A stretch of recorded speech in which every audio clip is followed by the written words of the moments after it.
بسم اللہ الرحمن الرحیم۔ السلام علیکم ڈیئر اسٹوڈنٹس، امید ہے آپ سب خیریت سے ہوں گے۔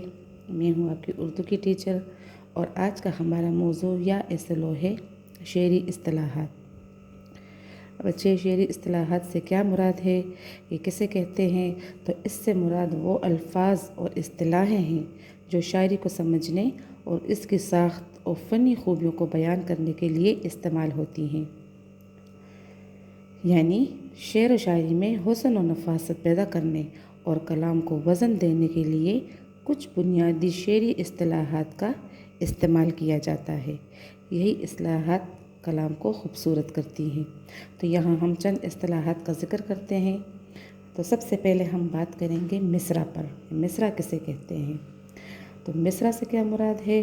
شعر کی ایک سطر یعنی ایک لائن کو مصرع کہتے ہیں۔ پہلے مصرعے کو مصرعِ اول اور دوسرا مصرعِ ثانی کہلاتا ہے۔ اب دوسری اصطلاح ہے شعر۔ شعر کسے کہتے ہیں؟ تو دو مصرعوں پر مشتمل کلام کا ایک مکمل حصہ شعر کہلاتا ہے۔ یعنی دو مصرعوں پر مشتمل ایسا کلام جو مکمل مضمون رکھتا ہو شعر کہلاتا ہے۔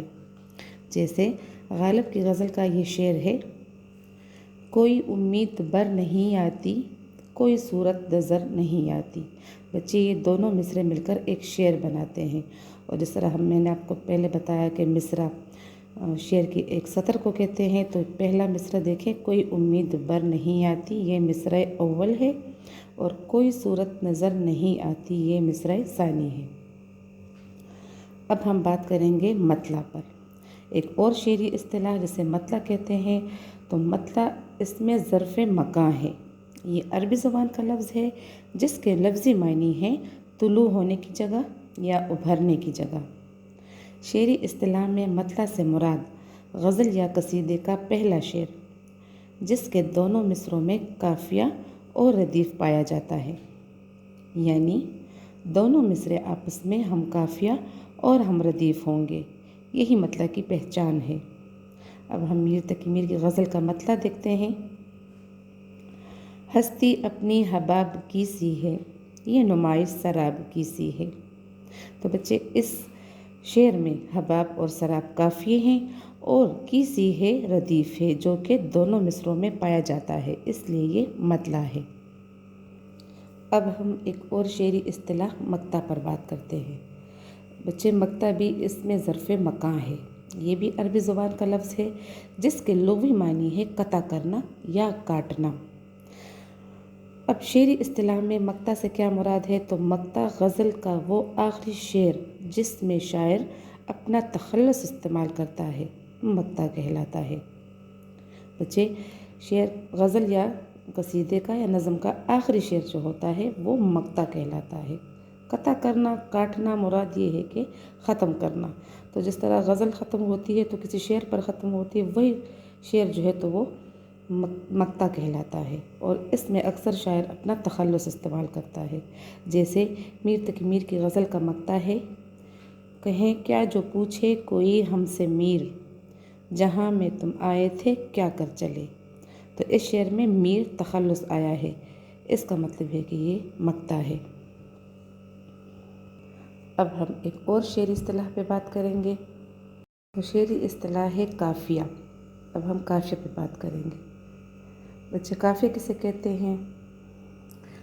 تو بچے، قافیہ بھی عربی زبان کا لفظ ہے جس کے لغوی معنی ہے پیچھے آنے والا یا پے در پے آنے والا۔ اب شعری اصطلاح میں قافیہ سے مراد کیا ہے؟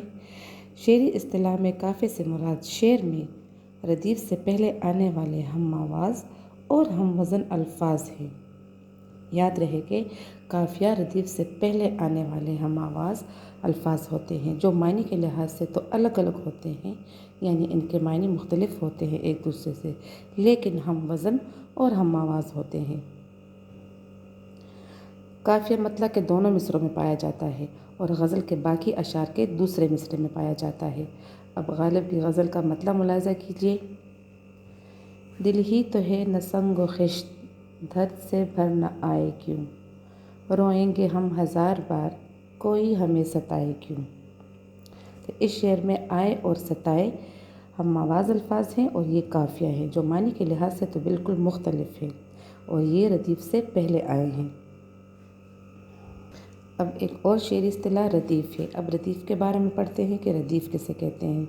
تو ردیف کے لغوی معنی ہے گھڑ سوار کے پیچھے بیٹھنے والا۔ شعری اصطلاح میں ردیف سے مراد شاعری میں قافیے کے بعد ہر شعر کے آخر میں جوں کا توں دہرائے جانے والا لفظ یا الفاظ ردیف کہلاتا ہے، یعنی قافیے کے بعد جو الفاظ کا مسلسل تکرار سے آئیں ردیف کہلاتے ہیں۔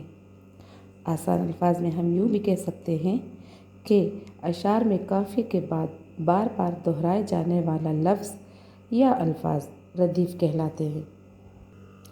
اب غالب کی غزل کے چند اشعار ملاحظہ کیجیے۔ دل ناداں تجھے ہوا کیا ہے، آخر اس درد کی دوا کیا ہے، تجھ کو اس سے وفا کی ہے امید، جو نہیں جانتے وفا کیا ہے۔ تو بچے ان اشعار میں کیا ہے؟ ردیف ہے، جو کہ بار بار دہرائے گئے ہیں اور یہ قافیے کے بعد آتے ہیں۔ امید ہے آپ کو سمجھ آ گئی ہوگی آج کے لیکچر کی۔